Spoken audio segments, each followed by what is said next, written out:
America और Iran के बीच तनाव अब दिल्ली में एक बेहद कूटनीतिक मुलाकात होने जा रही है। ईरान के राष्ट्रपति मसूद पेजेश्कियान अगले महीने भारत आ रहे हैं और वो 12 और 13 सितंबर को नई दिल्ली में होने वाले 18वें ब्रिक्स समिट में हिस्सा लेंगे। ईरानी सूत्रों के हवाले से भी उनके इस दौरे की पुष्टि की गई है। ये दौरा ऐसे समय में हो रहा है जब वेस्ट एशिया में तनाव बेहद गंभीर है और ऐसे में पेजेश्कियान का दिल्ली आना सिर्फ ब्रिक्स की बैठक तक सीमित नहीं माना जा रहा। प्रधानमंत्री नरेंद्र मोदी और राष्ट्रपति पेजेश्कियान की बीच द्विपक्षीय बातचीत की भी प्रबल संभावनाएं हैं।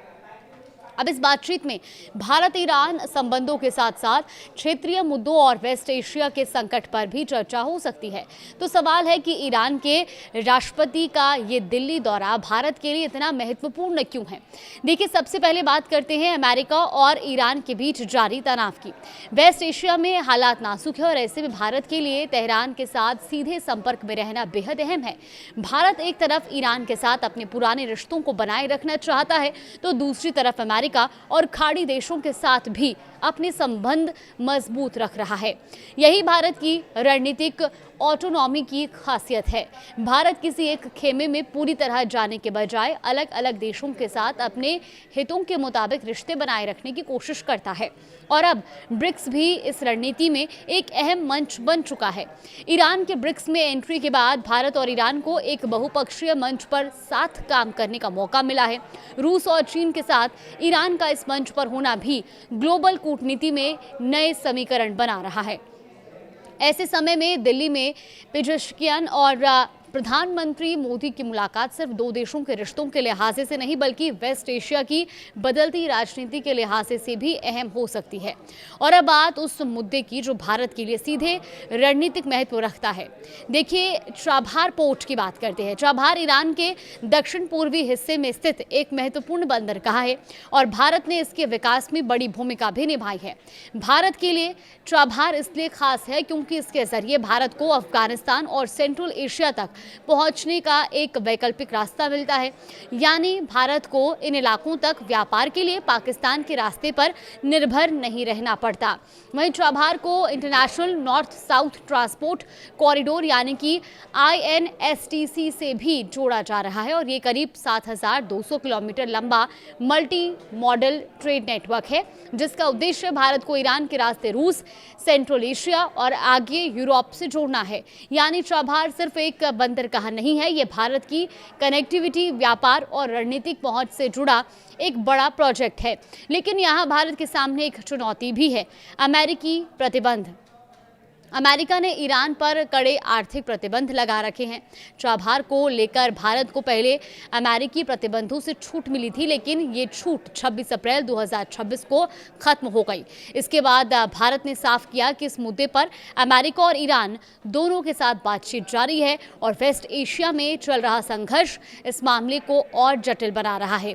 इसीलिए पेजेश्कियान का भारत दौरा चाबहार के मुद्दे पर भी अहम हो सकता है क्योंकि भारत के लिए ईरान के साथ रिश्ते सिर्फ कूटनीति तक सीमित नहीं हैं। इनमें कनेक्टिविटी, व्यापार, ऊर्जा और क्षेत्रीय सुरक्षा जैसे कई बड़े हित जुड़े हुए हैं। अब बात करते हैं एनर्जी सिक्योरिटी की। भारत के लिए खाड़ी क्षेत्र और होर्मुज स्ट्रेट बेहद महत्वपूर्ण है। ये दुनिया के सबसे महत्वपूर्ण ऊर्जा और शिपिंग रूट्स में से एक है। वेस्ट एशिया में तनाव बढ़ने पर इसका असर तेल, गैस और शिपिंग पर पड़ सकता है। ऐसे में ईरान के साथ संवाद भारत के लिए सिर्फ राजनीतिक संपर्क नहीं बल्कि अपनी ऊर्जा और समुद्री सुरक्षा से जुड़े हितों को समझने का भी जरिया है।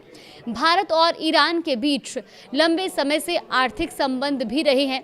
ऐसे में भारत ईरान को मुख्य रूप से चावल और चाय का निर्यात करता है जबकि ईरान से भारत को ताजे और सूखे फलों समेत कई उत्पाद मिलते हैं। ब्रिक्स का बढ़ता दायरा भी दोनों देशों के लिए एक नया अवसर है। ईरान ब्रिक्स के आर्थिक और वित्तीय ढांचे से जुड़ने की कोशिश कर रहा है और अगर ब्रिक्स देशों के बीच व्यापार, भुगतान और निवेश के नए रिश्ते मजबूत होते हैं तो भारत और ईरान के बीच आर्थिक सहयोग के लिए भी नए अवसर बन सकते हैं। और यही वजह है कि दिल्ली में होने वाली ये मुलाकात कई स्तरों पर महत्वपूर्ण है। एक तरफ अमेरिका और ईरान के बीच तनाव है, दूसरी तरफ वेस्ट एशिया में अस्थिरता है, तीसरी तरफ चाबहार और एनर्जी सिक्योरिटी जैसे भारत के रणनीतिक हित हैं और इन सब के बीच भारत की कोशिश है कि वो अमेरिका, ईरान और खाड़ी के देशों के साथ अपने संबंधों को संतुलित रखे। यानी भारत के लिए ये सिर्फ ईरान के राष्ट्रपति का दौरा नहीं है, ये उस समय की कूटनीति है जब दुनिया तेजी से बदल रही है और देशों के पुराने समीकरण नए सिरे से बन रहे हैं।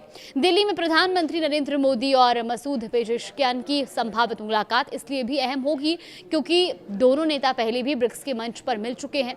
अक्टूबर 2024 में कजान में हुई 16वीं ब्रिक्स समिट के दौरान दोनों नेताओं ने द्विपक्षीय संबंधों, चाबहार और वेस्ट एशिया की स्थिति पर चर्चा की थी और अब सितंबर में जब ब्रिक्स समिट दिल्ली में होगी तो इस बातचीत का फोकस और भी महत्वपूर्ण हो सकता है। तो कुल मिलाकर पेजेश्कियान का भारत दौरा 3 बड़े संदेश देता है। पहला, भारत ईरान के साथ अपने रणनीतिक रिश्तों को बनाए रखना चाहता है। दूसरा, चाबहार और कनेक्टिविटी जैसे प्रोजेक्ट भारत के लिए अभी भी बेहद महत्वपूर्ण है। और तीसरा, वेस्ट एशिया के संकट के बीच भारत खुद को ऐसे देश के तौर पर पेश करना चाहता है जो अलग अलग पक्षों से बातचीत कर सकता है। यानी आने वाले सितंबर में दिल्ली सिर्फ ब्रिक्स की मेजबानी नहीं करेगी, यहाँ वेस्ट एशिया की राजनीति, भारत की रणनीतिक ऑटोनॉमी और बदलती ग्लोबल डिप्लोमेसी की भी एक अहम तस्वीर दिखाई दे सकती है। अब नजर होगी 12 और 13 सितंबर पर जब दुनिया के कई बड़े नेता दिल्ली में जुटेंगे और भारत के मंच पर ईरान के राष्ट्रपति मसूद पेजेश्कियान की मौजूदगी वैश्विक कूटनीति के लिए एक अहम संकेत देगी।